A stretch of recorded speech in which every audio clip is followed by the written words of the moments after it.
Hello students, welcome to online classes of Uma Bajanti Public School, Sahapur, Badlapur, Jaunpur. Today we are going to start our next lecture of class 11 Physics, Chapter 2, Units and Measurement. जैसा कि हम लोग ने previous lecture में पढ़ा था, application of dimensional analysis का first application to check the correctness of formula with the help of dimensional analysis. तो मैंने वहां पर बताया था कि अभी ये जो आपका फर्स्ट एप्लीकेशन है खत्म नहीं हुआ है, इस पर कुछ क्वेश्चन हमको करने हैं, हाई लेवल क्वेश्चन जो कि हमारे नीट, आईआईटी, जेईई मेन के एग्जामिनेशन में पूछा जा सकता है। और आज एक ऐसा क्वेश्चन लेंगे जो कि प्रीवियस ईयर में पूछा गया है, जेईई मेन में 2019 का क्वेश्चन लिया जाएगा और उसको अच्छे से सॉल्व करके समझेंगे, सारे कॉन्सेप्ट अच्छे से बिल्डअप करेंगे। तो आज के इस लेक्चर में हम लोग पढ़ेंगे numerical based on principal of homogeneity. ठीक है, यानी प्रिंसिपल ऑफ होमोजेनिटी के जो न्यूमेरिकल बन सकते हैं उसको हम आज के इस लेक्चर में देखते हैं। तो स्टार्ट करते इस लेक्चर को। फर्स्ट क्वेश्चन हमारे पास यहाँ पर बोर्ड पर लिखा गया है। इस क्वेश्चन को सॉल्व करने से पहले कुछ अपना हम कॉन्सेप्ट बिल्डअप करते हैं।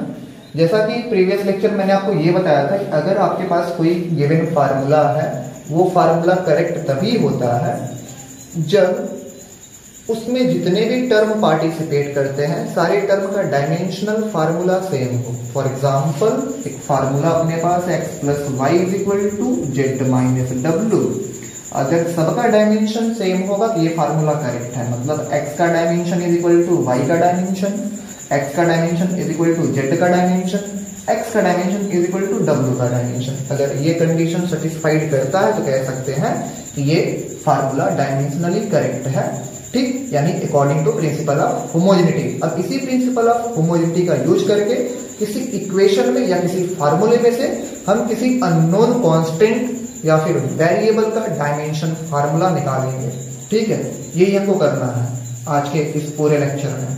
जैसे यहाँ पर अगर x का डायमेंशन l है तो y का भी l होना चाहिए, z का भी l होना चाहिए, w का भी l होना चाहिए। अगर सबका डायमेंशन l जैसा है तभी ये डायमेंशनली करेक्ट है। ठीक, और देखिए अगर कोई प्योर नंबर किसी इक्वेशन में आता है या फिर किसी फार्मूले में तो उसका डायमेंशन हम लोग नहीं लिखते हैं, प्योर नंबर को हम लोग नेग्लेक्ट करते हैं। फॉर एग्जांपल कहीं ऐसा गया 3/2 kT is equal to 3/2 kT आ गया। ठीक, तो हमें जहां पर के Boltzmann constant, a for absolute temperature, e for energy, ऐसा कुछ करके है। अगर इसमें मुझे एनर्जी की डायमेंशन निकालनी होगी तो हम 3/2 को नेग्लेक्ट कर देंगे, क्योंकि 3/2 एक प्योर नंबर है, प्योर नंबर का कोई डायमेंशन नहीं होता है। ठीक, पहला कॉन्सेप्ट ये आपको याद रखना कि pure number, there is no dimension for pure number और constant number, only for number non that constant which are assumed by the scientist जो कॉन्सेप्ट एज्यूम किए हैं, कांस्टेंट जो बनाए हैं, उसको आप डायमेंशन लेस नहीं बोल सकते हो। फॉर एग्जांपल जैसे यहाँ पे k फॉर बोल्ट्जमान कांस्टेंट है, इसके पास डायमेंशन होता है kb। For example gravitational constant capital G, इसके पास भी डायमेंशन होता है, लेकिन प्योर नंबर को आप क्या करोगे, डायमेंशन लेस बोलोगे। ठीक, पहला। सेकेंड, अगर कहीं एंगल आता है, ठीक, तो एंगल वाले टर्म को आप डायमेंशन लेस बोलना। For example sine omega t plus 5। ठीक, तो इसमें एंगल क्या है, ये वाली पूरी क्वांटिटी क्या है, angle sine omega t plus 5। कैसे पता, अगर इसको ऐसे लिखा जाए साइन 60 डिग्री, तो यही ना 60 डिग्री, साइन के पास जो कुछ भी लिखा जाता है वही तो एंगल होता है। तो यहाँ साइन के पास जो कुछ भी लिखा गया वो एंगल है। Omega t plus 5 is angle and there is no dimension for angle. ठीक, आपने पढ़ा था इससे पहले लेक्चर 1 या 2 में कि सप्लीमेंट्री फिजिकल क्वांटिटी दो टाइप के होते हैं, दो टाइप के, plane angle and solid angle. और वहां पे लास्ट में लिखा था there is no dimension for angle, for plane angle and also for solid angle, इसके लिए कोई डायमेंशन नहीं होता। तो ऐसे ही यहाँ पर ये जो 60 डिग्री है या फिर ये जो पूरी वैल्यू है ओमेगा टी प्लस 5, इसके पास कोई डायमेंशन नहीं होगा। क्यों? क्योंकि ये किसी टी रेशियो यानी ट्रिग्नोमेट्रिक रेशियो का एंगल है। ठीक, थोड़ा और समझो, साइन 60 की वैल्यू क्या होती है, √3/2। क्या ये एक प्योर नंबर नहीं मिल गया? तो मैंने बोला था प्योर नंबर का कोई डायमेंशन नहीं होता। फॉर एग्जाम्पल कॉस 30 डिग्री या कॉस 60 कर लेते हैं, कॉस 60 डिग्री वैल्यू क्या होती है, 1/2। तो यहाँ पर इसका कोई डायमेंशन नहीं होगा। तो कोई एंगल अगर आपके पास आता है तो एंगल का डायमेंशन नहीं होता। ठीक, फिर से यहां से समझ लो, साइन ओमेगा टी में से ओमेगा टी प्लस फाइव, ये मेरा क्या है, एंगल है, इसका कोई डायमेंशन नहीं होना चाहिए। ठीक, अब अच्छा कॉन्सेप्ट बनाना है तो और अच्छे से समझो, ओमेगा टी प्लस फाइव इस पूरे ब्रैकेट का डायमेंशन नहीं है। इसका मतलब ये नहीं ओमेगा के पास डायमेंशन नहीं है, टाइम के पास डायमेंशन नहीं है, फाइव के पास डायमेंशन नहीं है, इनके पास डायमेंशन होगा। फाइनली जब इनके डायमेंशन को हमने सॉल्व किया तो सॉल्व करने के बाद इनका डायमेंशन 0 आ रहा है। फॉर एग्जाम्पल अगर ओमेगा का डायमेंशन x था, सपोज कर लेते हैं, तो यहाँ पे t का डायमेंशन x पावर -1 रहा होगा, तभी दोनों का डायमेंशन जब सॉल्व किए तो 0 आ गया, क्योंकि ओमेगा और t के बीच में कैसा रिलेशन है, इनटू का। तो x power 1, x power -1, x power 0, और मैंने बताया था कि डायमेंशन क्या होता है, डायमेंशन आर द पावर। ठीक, इसका पावर क्या है, 0, इसीलिए इसका डायमेंशन 0। अगर इसका डायमेंशन 0 तो इसका भी डायमेंशन 0 होना चाहिए। क्यों?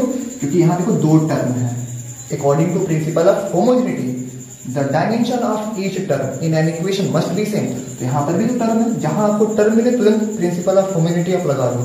तो जो डायमेंशन इसका होगा वही डायमेंशन इसका भी होगा। अगर इसका डायमेंशन 0 है तो इसका भी डायमेंशन 0 होगा। तो याद रखेंगे, एंगल को कोई डायमेंशन नहीं होता, इसका मतलब ये नहीं है कि इस पूरे एंगल में जो जो फिजिकल क्वांटिटी पार्टिसिपेट कर रहा है उसका डायमेंशन नहीं होगा। इनका डायमेंशन होगा, लेकिन जब इनके डायमेंशन को हम पूरा सॉल्व करेंगे तो सॉल्व करने के बाद कोई डायमेंशन नहीं होगा। फॉर एग्जांपल और देख लेते हैं, cos yt omega plus zx, अपने मन से कुछ भी ले लिया गया है। ठीक, अब इस पूरे ब्रैकेट का डायमेंशन क्या, 0 है, डायमेंशन लेस है, लेकिन y का डायमेंशन, t का डायमेंशन, ओमेगा का डायमेंशन, इन सब का कुछ ना कुछ डायमेंशन होगा। फाइनली जब इसको हम सॉल्व किए तब डायमेंशन 0 आया होगा। ठीक, और जो डायमेंशन यहां बना था वही डायमेंशन यहां भी बनेगा, यानी यहां का पूरा डायमेंशन अगर 0 आया तो यहां का भी पूरा डायमेंशन 0 आएगा। इसका मतलब ये नहीं कि z और x के पास डायमेंशन नहीं है, z और x के पास डायमेंशन होगा, लेकिन इनके डायमेंशन को जब हम फाइनली पूरा टोटली सॉल्व करेंगे तब 0 आएगा। फॉर एग्जांपल अगर z का डायमेंशन लेंथ है तो x का डायमेंशन l पावर -1 हो जाएगा। आप सॉल्व करो तो इसका पावर +1, इसका पावर -1, l का पावर 0, यही डायमेंशन क्या आ गया, 0। ठीक, फर्स्ट प्योर नंबर का डायमेंशन 0, कुछ नहीं होता है, 0 होता है, डायमेंशन लेस होता है। ठीक, और दूसरा अगर कोई एंगल आया तो एंगल का डायमेंशन नहीं होता या फिर डायमेंशन 0 होता है। ठीक, नहीं होता मतलब 0 होता है, ऐसा आप कह सकते हो। एक और कॉन्सेप्ट बनाना है, थर्ड, अगर कोई पावर में आ जाता है ना, कोई नंबर पावर में या फिर कोई क्वांटिटी पावर में आता है तब क्या करेंगे। जैसे अल्फा या तो a e power minus alpha beta, ठीक, a e power minus alpha beta, exponential power alpha beta. तो अगर किसी टर्म के पावर में कुछ आता है तो उसका भी डायमेंशन क्या हो जाएगा, 0। ठीक, किसी टर्म का जो पावर होता है उसका डायमेंशन क्या होता है, 0 होता है। या याद कर लो, इसको अच्छे से समझ लो। फॉर एग्जाम्पल 10 का पावर 3, 10 का पावर 3 कोई प्योर नंबर है क्या, पावर 3 एक प्योर नंबर है, इसीलिए यहाँ पर इसका डायमेंशन 0। तो आप बोलोगे अल्फा बीटा थोड़ी ना प्योर नंबर है। ठीक, अल्फा बीटा भी प्योर नंबर हो जाएगा जब इसके डायमेंशन को आप सॉल्व करोगे, तो फाइनली वहां पे डायमेंशन 0 आना ही है। कभी ऐसा आपने देखा है कि 10 का पावर 4 kg, पावर में कभी यूनिट नहीं आता, पावर में हमेशा क्या आता है, प्योर नंबर आता है। 10 का power 4 kg, this is not possible. ठीक, 2 का power 3 metre, this is not possible. क्या होगा, 2 का पावर 3 हो सकता है, कुछ ऐसा करके। इसीलिए किसी भी फिजिकल क्वांटिटी का अगर कुछ पावर मिल रहा है तो पावर का डायमेंशन 0 होगा, क्योंकि पावर एक प्योर नंबर होता है। अब यहाँ पर अल्फा और बीटा तब कैसे 0 होंगे, तो यहाँ पर अगर अल्फा और बीटा दोनों का रिलेशन जो है, यानी अल्फा और बीटा को जो मल्टीप्लाई करोगे तब डायमेंशन 0 आएगा। फिर से यही वाला कॉन्सेप्ट बना, इसका मतलब ये नहीं कि अल्फा और बीटा का डायमेंशन 0 है, अल्फा और बीटा का कुछ डायमेंशन होगा, लेकिन जब उसको हम सॉल्व करेंगे तब जाके मेरा डायमेंशन क्या हो जाएगा, 0 हो जाएगा। मतलब अगर अल्फा का डायमेंशन m है, फॉर एग्जांपल अल्फा का डायमेंशन मास में है, m पावर 1 है, तो बीटा का डायमेंशन क्या हो जाएगा, n पावर -1। ठीक, जब दोनों का मल्टीप्लाई करेंगे alpha into beta is equal to m power +1 multiply by m power -1, तब फाइनली m पावर 0, क्योंकि इसका पावर +1 था, इसका पावर -1 था। ठीक, इसका मतलब ये नहीं हुआ कि इसमें अल्फा और बीटा डायमेंशन लेस है, अल्फा और बीटा का डायमेंशन है लेकिन एक दूसरे के रेसिप्रोकल में, एंटी डायमेंशन है। जो अल्फा का है जस्ट उसका इनवर्स बीटा का है। यही 3 कॉन्सेप्ट आप अच्छे से प्रिपेयर करके रखो तो आराम से किसी भी डायमेंशनल फार्मूले वाले क्वेश्चन को सॉल्व कर सकते हो। ठीक, एक और कॉन्सेप्ट छूट रहा है, उसको भी देख लेते हैं। इरेज कर लेते, इसको आप नोट कर लीजिएगा। वो आप जान के दियो, फिर भी थोड़ा सा ध्यान दे दो। ठीक, जैसे यहां पर दे दिया जाए x प्लस वाई, ठीक, multiply by w plus Z और इज इक्वल टू 4, ऐसा कुछ दे दिया जाए। तो अब जब कंपेयर कराओगे, जैसे यहां पर कि अब इस f का डायमेंशन तुमको निकालना है, तो आप ऐसे निकाल सकते हो, जो डायमेंशन इसका आया यहाँ रख दो, जो डायमेंशन इसका आया यहाँ रख दो, दोनों का मल्टीप्लाई करो, f का डायमेंशन मिल जाएगा। ठीक, कुछ ऐसा करके हम कर सकते हैं। तो एक प्रॉब्लम ये है कि जब x प्लस वाई का डायमेंशन हम रखेंगे तो क्या x का डायमेंशन रखने के बाद प्लस लगा के y का डायमेंशन रखें? मतलब ऐसा, अगर x मान लेते हैं मास है, y मान लेते हैं मास है, तो क्या m प्लस m रखा जाए इसके लिए? ठीक, ऐसा हम नहीं करेंगे। ठीक, जब कभी भी आप डायमेंशन का रिलेशन बनाओगे तो हमेशा डायमेंशन आपस में या तो मल्टीप्लाई हो या तो डिवाइड हो, प्लस और माइनस के टर्म में नहीं आ सकते हैं। ठीक, हमें क्या रखना होगा, अगर इसका मास है तो according to the principle of homogeneity इसका भी मास होगा। इस दोनों का जो डायमेंशन है वो कोई एक रखो, यानी x प्लस वाई की जगह बस m रखो। ठीक, और सपोज कर लेते हैं यहाँ पे जो w है, w का डायमेंशन lt पावर -2, ऐसा सपोज कर लेते हैं। तो जो w का होगा वही z का भी होगा। क्या w और z का अलग अलग रखें? अलग रखने की जरूरत नहीं है, इसका कंबाइंड डायमेंशन रखो, क्योंकि जो ये है वही ये भी है, इसका कोई एक डायमेंशन आप रख दो। ठीक, यानी lt पावर -2, देन f का डायमेंशन m lt पावर -2, ऐसा करके आप याद रखिएगा। डायमेंशन वाला क्वेश्चन सॉल्व करते टाइम, प्रिंसिपल ऑफ होमोजेनिटी लगाते टाइम कभी भी आपका प्लस और माइनस का रिलेशन ना बने। जब भी बने मल्टीप्लाई का बने या फिर डिवाइड का बने, तब आप सही कर रहे हो। कहीं अगर प्लस और माइनस वाला रिलेशन बनता है, कहीं नहीं आप गलत जरूर कर रहा हूँ। ठीक, अब आते अपने क्वेश्चन पर। थोड़ा ये लेक्चर बड़ा होगा, लेकिन आप इस लेक्चर को देखने के बाद सारे कॉन्सेप्ट आपका जो रहेगा वो क्लियर हो जाएगा। देखो क्वेश्चन फर्स्ट क्या कह रहा है, अच्छा क्वेश्चन है, ये IIT में पूछा गया है। IIT आई थिंक 2007 या 8 में पूछा गया था ये क्वेश्चन। ठीक, find the dimensions of constant a and b in the wonder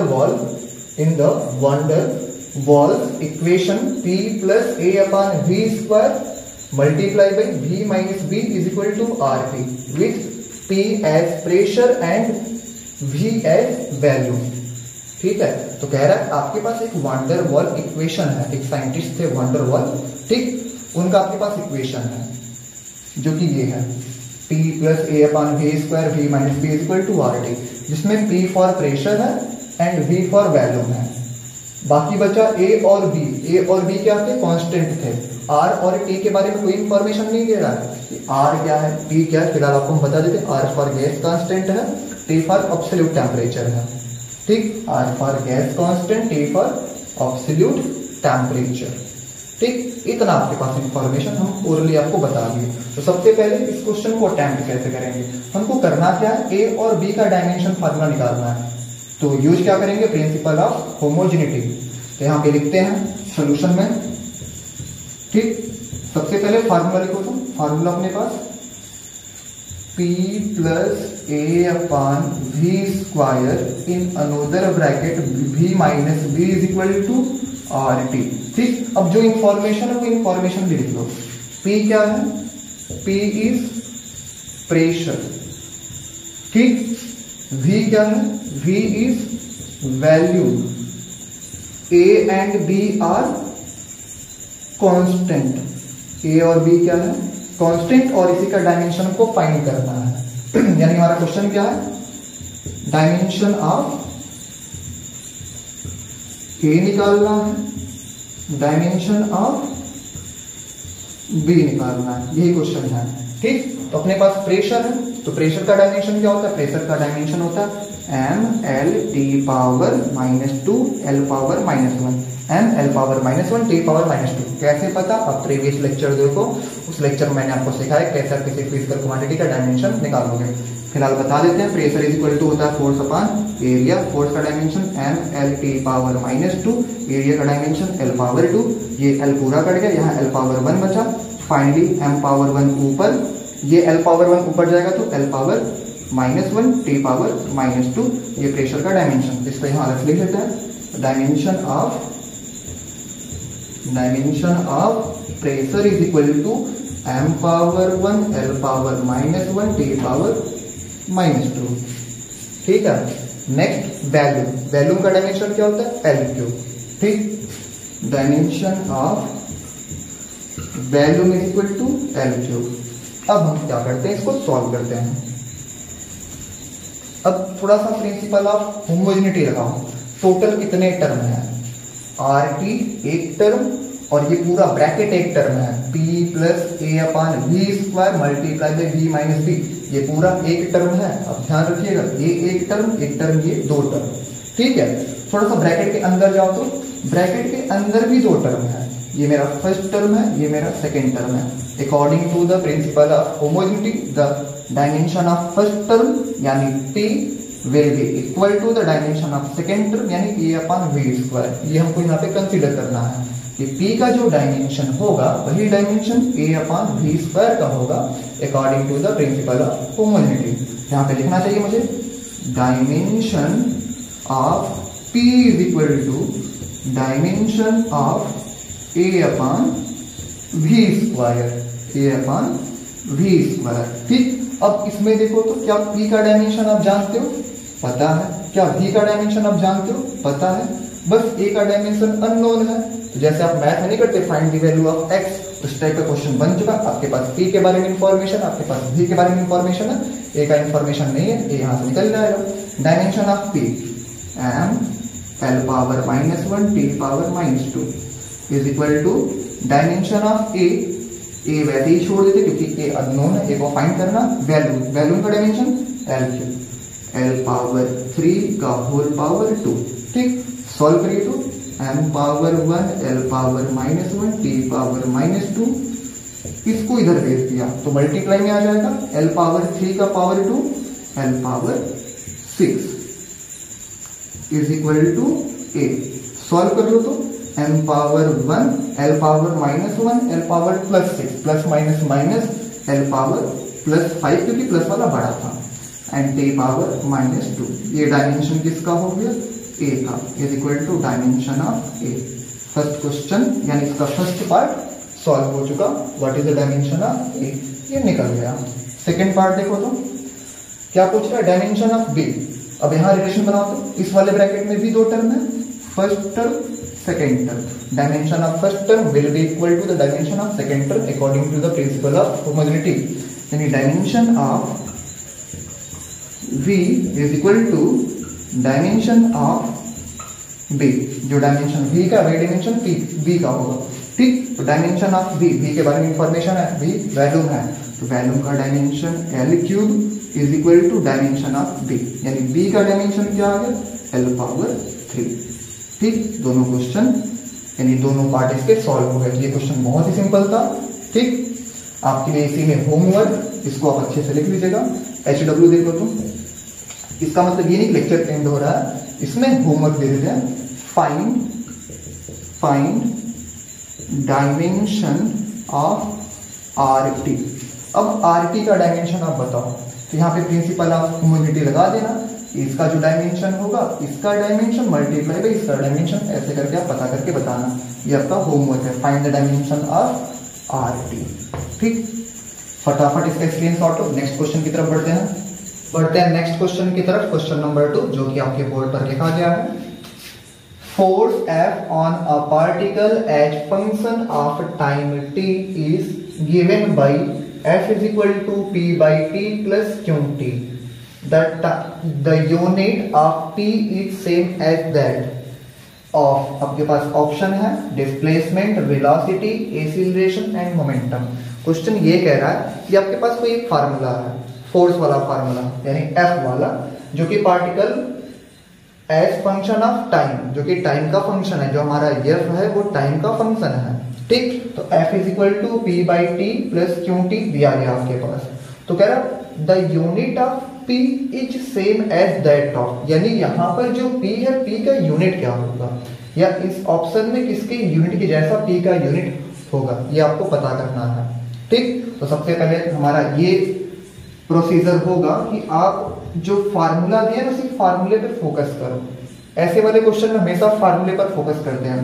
formula अपने पास है F is equal to P by T plus Q T. अब इंफॉर्मेशन पर जाओ कि F क्या है, P क्या है, T क्या है, Q क्या है।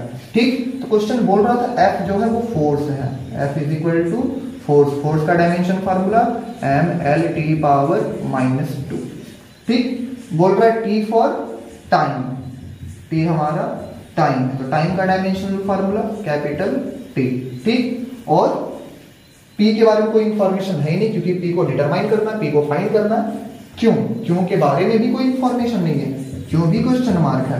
अब तो प्रॉब्लम ये है, इससे पहले हम लोग ये पता जानते थे कि सबका फिजिकल क्वांटिटी के बारे में इंफॉर्मेशन हो, कोई एक अननोन रहेगा तो फाइंड आउट कर सकते हैं। यहाँ पर दो अननोन है, एक तो P भी एक तो Q भी।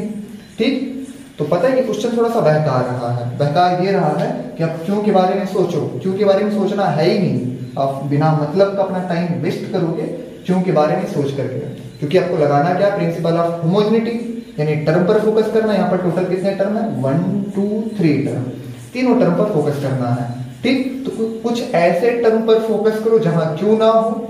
अगर हम इस F पर फोकस करें और P बाई टी पर फोकस करें, अपना काम तो हो जाएगा, क्योंकि F का जो डायमेंशन होगा वही P अपॉन T का भी होगा।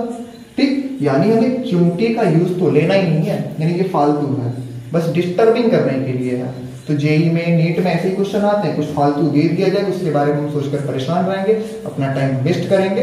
हमें अच्छा कॉन्सेप्ट बिल्डअप करना, अच्छा कॉन्सेप्ट प्रिपेयर करना है, हमें उस पर फोकस करना जिससे अपना काम हो जाए। ठीक, यानी इस फोर्स से और P बाई टी से अपना काम हो जाता according to principle of homogeneity. यहाँ पर लिखेंगे dimension of F is equal to dimension of P by T. F का डायमेंशन क्या होता है, F फॉर फोर्स, तो mL/T power -2 and dimension of P by T, P unknown है तो वैसे ही छोड़ दो, T फॉर टाइम तो कैपिटल T। ठीक, P यहीं छोड़ो, T इधर भेजो, तो यानी P is equal to mL/T power -2 multiply by T। ठीक, फाइनली सॉल्व कर लो तो mL/T पावर -2 प्लस 1, तो प्लस माइनस माइनस, -2 में से 1 गया तो -1, क्योंकि माइनस वाला बड़ा था। तो डायमेंशन ऑफ P क्या मिल गया, mL/T पावर -1। ठीक है, अब इससे आप इसको यूनिट में चेंज कर लो, क्योंकि आपको पता है dimension is directly related with the unit of physical quantity. ठीक, जो डायमेंशन होता है जो यूनिट से डायरेक्टली रिलेटेड होता है। अब थोड़ा बताओ, m for mass, SI unit चलते हैं, तो मास का SI यूनिट क्या होता है, kg। ठीक है, पावर यहाँ 1 है इसलिए यहाँ पर भी पावर 1 है। लेंथ का SI यूनिट मीटर, लेंथ का पावर 1 है, यहाँ पर भी power 1। T for time, time का SI यूनिट सेकेंड। ठीक, यहाँ सेकेंड का पावर -1 है, यहाँ पर भी सेकेंड का पावर -1 आप कर दो। ठीक, यानी जो हमारा फाइनल P का यूनिट बना, क्या बना, kg मीटर पर सेकेंड। ये किसकी यूनिट होती है, मोमेंटम की। ठीक, मोमेंटम की यूनिट क्या होती है, मोमेंटम इज इक्वल टू, या ऊपर यहां लिख देते हैं, momentum is equal to mass into velocity. Mass का यूनिट kg, वेलोसिटी का मीटर पर सेकेंड। ठीक, देखो kg metre per second, kg metre per second, तो कौन सा ऑप्शन सही है, डिस्प्लेसमेंट नहीं हो सकता, वेलोसिटी बिल्कुल नहीं, एक्सीलरेशन ये तो बिल्कुल ही नहीं हो सकता, मोमेंटम यानी ऑप्शन डी सही है। ठीक, आई होप ये भी आप समझ गए। फटाफट स्क्रीनशॉट लीजिए, नेक्स्ट क्वेश्चन बोर्ड पर लिखते हैं और उसको सॉल्व करते हैं। तो आगे बढ़ते हैं नेक्स्ट क्वेश्चन की तरफ। क्वेश्चन नंबर 3, बोर्ड पर लिखा गया है, पढ़ते हैं। The equation of wave is given by y is equal to a sin omega x by v minus k. X by v minus k is angle. Also omega is also angle omega, और ये दोनों angle आपके पास है, ठीक है। Where x and y are displacement, omega is angular velocity, v is linear velocity. Find the dimension of k. ठीक है, यानी आपके पास एक इक्वेशन है y is equal to a sin omega under bracket x minus v minus k, ठीक। ये आपके पास क्या है, एक फार्मूला है। इसके हेल्प से आपको क्या करना है, आपको डायमेंशन फार्मूला निकालना है कांस्टेंट k का। एक कोई k अननोन क्वांटिटी है, इस k अननोन क्वांटिटी का डायमेंशन फार्मूला आपको फाइंड आउट करना है, ठीक। तो निकालते हैं डायमेंशन फार्मूला इसका। तो जैसा हमको ये पता है कि अगर ये एंगल है, तो एंगल का डायमेंशन फार्मूला क्या होगा, एंगल का डायमेंशन फार्मूला कुछ भी नहीं होता, यानी 0 होता है।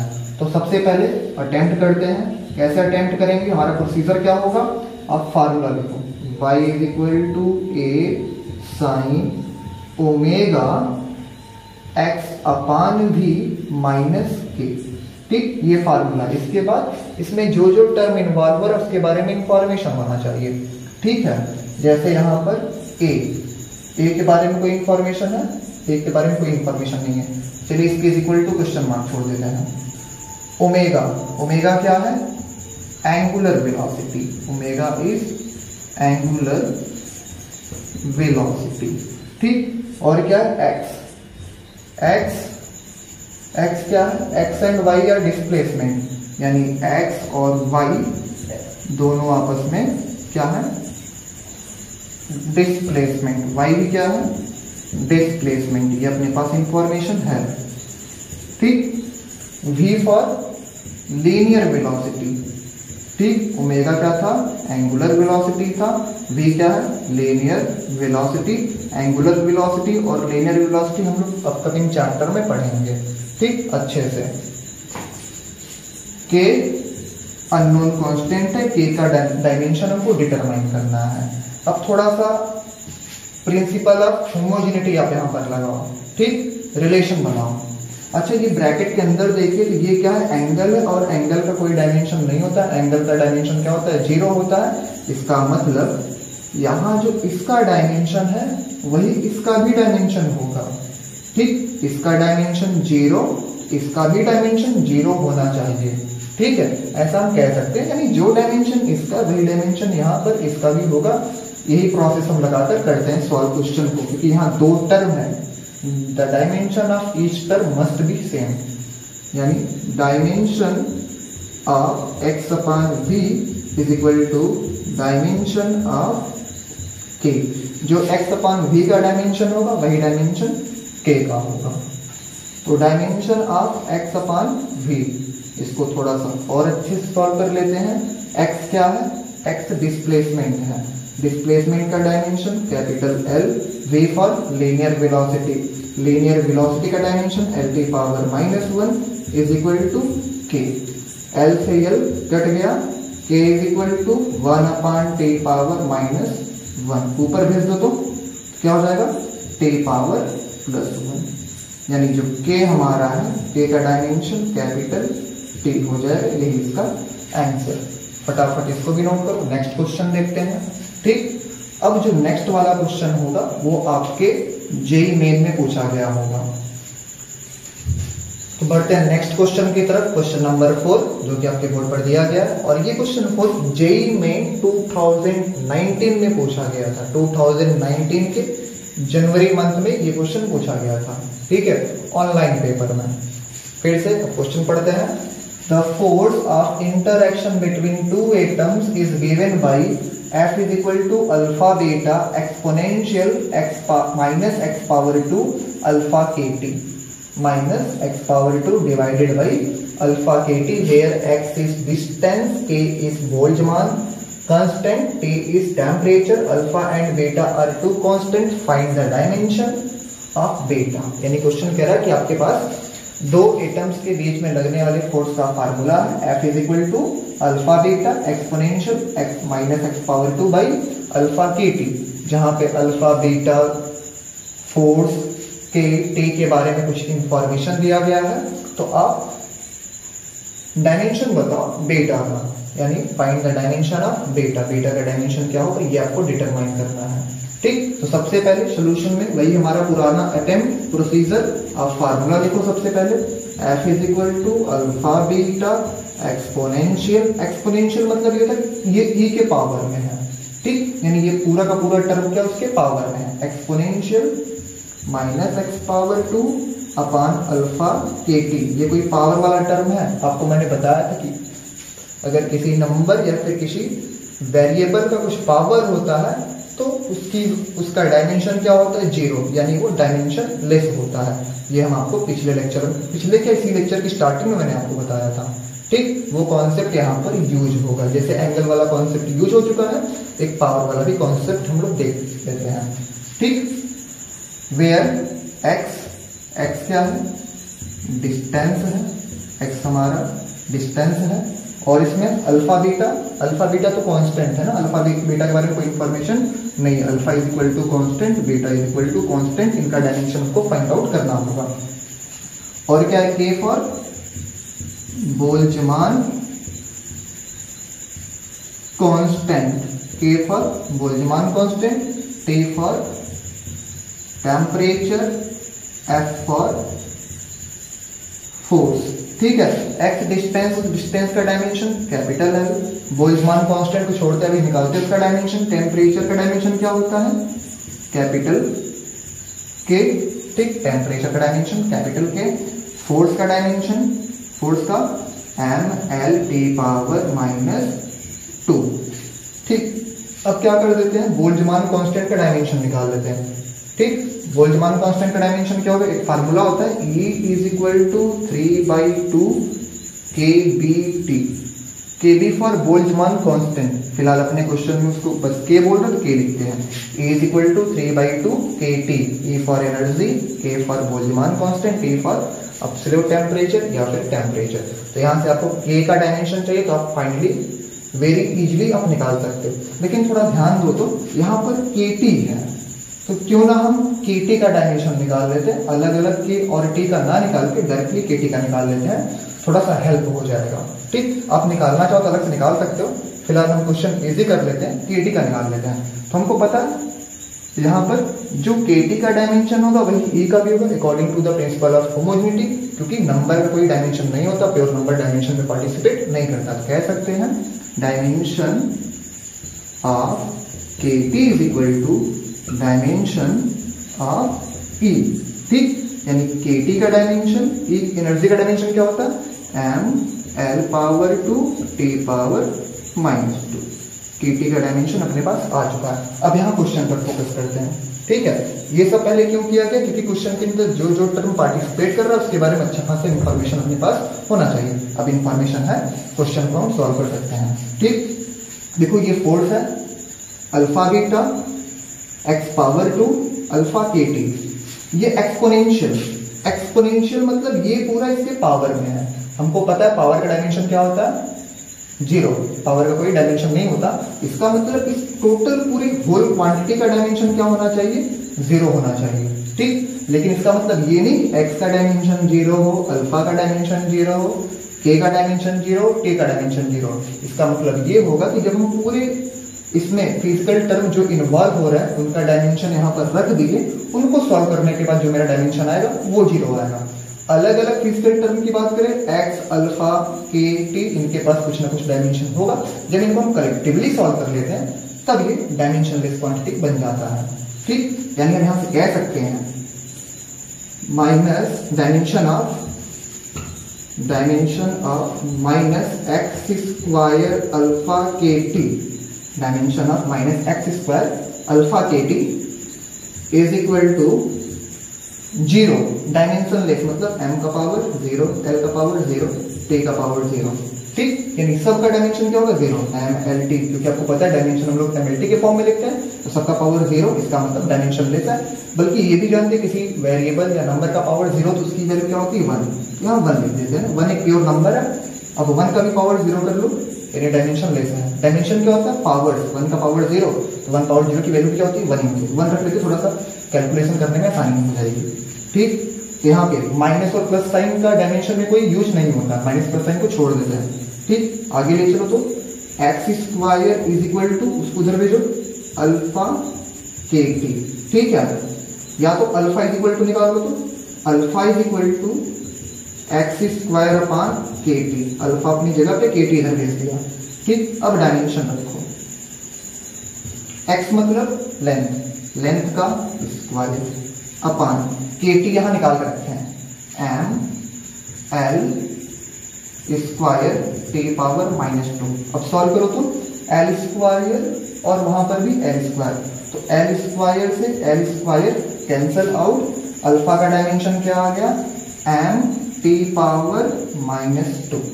क्या आया, सॉरी ये नहीं आएगा, 1 अपान एम टी पावर -2, सबको ऊपर भेज दो तो m पावर -1 टी पावर -2, यानी अपने पास अल्फा का डायमेंशन आ गया, यहाँ लिख देते हैं m पावर -1 टी पावर -2, इसको बॉक्स में लिख देते हैं। ठीक, फिलहाल अपने को निकालना क्या था, बीटा का डायमेंशन, बीटा का डायमेंशन हमको चाहिए, तो इसको थोड़ा सा आप लिख लो, क्योंकि इरेज कर लेते हैं थोड़ा स्पेस हो जाएगा, इरेज कर लेते हैं, आप लोग स्क्रीनशॉट ही लेना। ठीक, अब निकालते हैं बीटा का डायमेंशन। अब देखो बीटा का रिलेशन कहां से बनेगा, यहां तक के लिए देखो थोड़ा सा, यहां तक के लिए डायमेंशन क्या है 0, डायमेंशन लेस है, क्योंकि इस पूरे क्वांटिटी का डायमेंशन 0, एक्सपोनेंशियल का कुछ भी पावर और 0 एक्सपोनेंशियल वाले नंबर को लगता है। एक्सपोनेंशियल वाले टर्म को जब भी सॉल्व करेंगे तो कोई प्योर नंबर आएगा, तो प्योर नंबर का डायमेंशन क्या होता है 0, जैसे 3 पावर 2 9, वैसे ही ये पूरा का पूरा डायमेंशन लेस है। ठीक, यानी अब डायमेंशन किस पर डिपेंड कर रहा है, अल्फा और बीटा पर डिपेंड कर रहा है, यानी जो फोर्स का डायमेंशन होगा वो इक्वल होगा dimension of alpha multiply by beta, ये भी साथ में होंगे, लेकिन इसका डायमेंशन क्या है 0, इसको छोड़ ही देते, कोई फायदा नहीं होने वाला है। ठीक, अब हम लगाते हैं प्रिंसिपल ऑफ होमोजेनिटी, उस फार्मूले में जितने टर्म इन्वॉल्व होंगे सबका डायमेंशन सेम होना चाहिए। इस फार्मूले में 2 टर्म है, तो dimension of F is equal to dimension of alpha beta. ठीक, इसको छोड़ क्यों दिया गया, क्योंकि एक ऐसा क्वांटिटी है डायमेंशन लेस है। यहाँ पे लगाएंगे dimension of f is equal to dimension of alpha multiply by beta, आगे वाले को भी छोड़ दिया गया क्योंकि डायमेंशन लेस है। ठीक, कोई यूज नहीं मिलता उसका। डायमेंशन ऑफ एफ पर फोर्स, तो फोर्स का dimension M L T power -2 is equal to alpha, पता है अल्फा का डायमेंशन यहाँ निकाल रखे हैं, अल्फा का dimension m power -1 T power 2 multiply by beta नहीं पता, ये बीटा निकालना है, इसको इधर डिनोमिनेटर में भेज दो, m L T power -2 upon m power -1 T power 2 is equal to beta. ठीक है, अब फाइनली बीटा का डायमेंशन क्या आ जाएगा, कुछ कटेगा क्या, नहीं कटेगा। ठीक है, ऊपर भेजो सबको, तो m पावर, देखो m पावर 1 था, -1 ऊपर गया तो +1, 1 1 2, m पावर 2। ठीक, l वैसे ही बचा है, l पावर 1, t पावर -2 था और डिनोमिनेटर में t पावर +2, ऊपर गया t पावर -2, -2 -2 -4, t पावर -4, ये बीटा का डायमेंशन आ गया। ऑप्शन मिला, option third, m power 2 l power 1 t power -4, option C हमारा सही है। ठीक, यानी जेईई मेन 2019 का क्वेश्चन सॉल्व हो गया। इस पर क्वेश्चन बड़े सिंपल होते हैं, बस आपके कॉन्सेप्ट अगर क्लियर रहेंगे आप क्वेश्चन आराम से अटेम्प्ट कर ले जाओगे। जेईई मेन का कर लिया तो नीट का भी कर ले जाओगे, क्योंकि नीट वाला क्वेश्चन जेईई मेन से इजी होता है, क्योंकि वो बायो वाला क्वेश्चन रहता है, क्योंकि नीट वाले स्टूडेंट बायोलॉजी से रहते हैं, इतना टफ मैथमेटिक्स, इतना टफ फिजिक्स नहीं दिया जाता है। फिलहाल इस लेवल का रहेगा। ठीक है, यानी जो आईआईटी क्वेश्चन रहेगा उस लेवल का तो नहीं दिया जाएगा नीट में, फिलहाल जेईई मेन तक लेवल का दिया जाता है। तो आप इस क्वेश्चन को अच्छे से देखिए, इसको समझिए, और होमवर्क हम आपको पीडीएफ के फॉर्म में दे देंगे या फिर किसी आपके ग्रुप में सेंड कर देंगे। ठीक है, या तो ग्रुप में सेंड कर देंगे या फिर पीडीएफ के फॉर्म में आपको लिंक में दे दिया जाएगा। Thank you for watching this lecture.